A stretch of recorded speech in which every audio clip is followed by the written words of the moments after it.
Assalamualaikum warahmatullahi wabarakatuh. Ketemu lagi dengan saya, Disia Badri, dari Program Studi Sejarah Peradaban Islam, Fakultas Usuluddin Adab dan Humaniora, Universitas Islam Negeri Yai Haji Ahmad Siddiq Jember, dengan NIM 2011 04 04 0020. Nah, untuk video kali ini akan membahas sedikit banyak tentang gambaran umum mengenai arkeologi. Nah, untuk mempersingkat waktunya, yuk kita simak bareng-bareng. Arkeologi berasal dari dua kata, yaitu arkeo yang berarti kuno dan logos yang berarti ilmu. Sehingga dari pengertian dasarnya, arkeologi adalah suatu ilmu yang mempelajari perihal kuno atau sering disebut juga dengan ilmu kepurbakalaan. Nah, untuk lebih jelasnya lagi, ilmu arkeologi menggunakan suatu peninggalan material atau benda dalam penelitiannya. Kenapa? Karena dengan suatu peninggalan material itu, suatu arkeolog bisa mengkaji sebuah kebudayaan manusia dari masa lampau, itu dari masa prasejarahnya atau masa sejarahnya.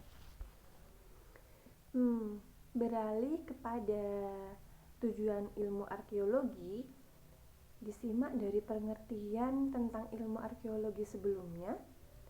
Objek suatu penelitian arkeologi adalah segala sesuatu yang dibuat, digunakan, dan ditinggalkan oleh manusia dalam rangka pemenuhan kebutuhan hidupnya.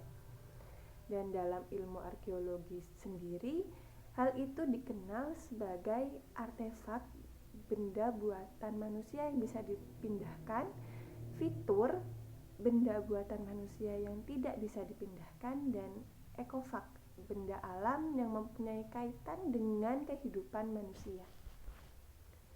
Nah, dapat disimpulkan bahwasannya tujuan ilmu arkeologi ini untuk memahami suatu budaya manusia pada masa lampau, baik pada masa prasejarah ataupun masa sejarahnya.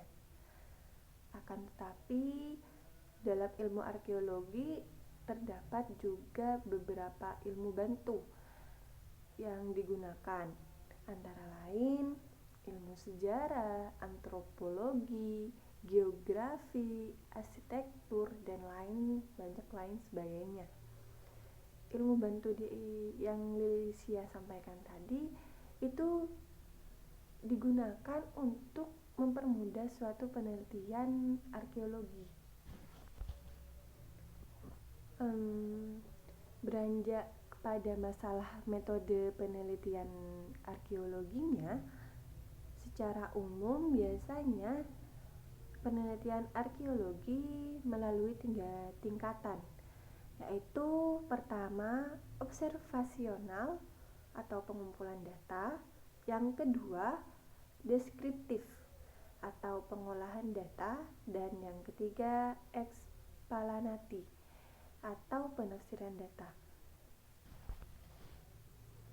Dan yang termasuk dalam data arkeologi adalah suatu informasi yang diperoleh peneliti dari hasil pengamatan dan analisanya tentang artefak, fitur, dan ekofak arkeologinya. Untuk suatu penelitian arkeologi, peneliti harus mengikuti tahapan penelitian yang mutlak, yaitu yang pertama melalui tahap pengumpulan data.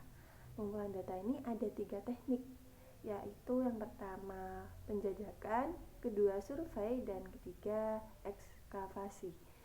Yang kedua pengolahan data lapangan atau klarifikasi awal.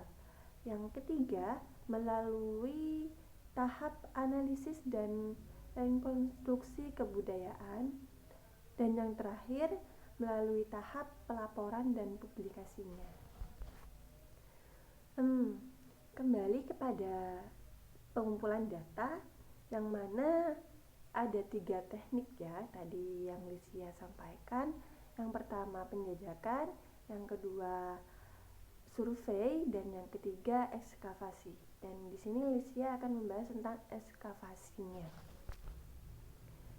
Ekskavasi adalah suatu penggalian tanah yang dilakukan secara sistematis untuk menemukan suatu himpunan tinggalan arkeologi dalam situasi in situ. Nah, dari situ, tapi sebelum melakukan ekskavasi ini, peneliti harus melakukan tahapan kerja. Yang pertama, membuat peta wilayah yang akan diteliti. Yang kedua, membuat peta situs yang akan digali, dan yang ketiga menetapkan letak kota yang akan digali juga.